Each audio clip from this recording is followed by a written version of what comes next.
At sa iba pang balita, pinangunahan ng Philippine Commission on Women ang 18 kampanya para naman wakasan ang karahasan laban sa kababaihan. Bilang panimula, inilunsad po ng PCW ang Walk to End Violence Against Women. Nagmarcha ang libu-libong kababaihan kanina mula sa CCP hanggang sa Lapu-Lapu Circle sa Rizal Park sa Maynila.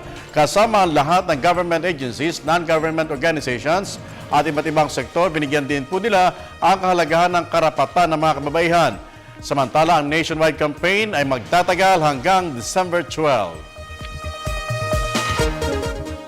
Ito ay pananawagan sa lahat ng mga kalalakihan, hindi lamang sa Department of Health, sa lahat po ng ahensya at sa ating lipunan na suportahan ang 18-day campaign ng Violence Against Women na mag-uumpisa bukas at magtatapos December 12. Ito ang paglo-launch ng 18-day Violence Against Women campaign.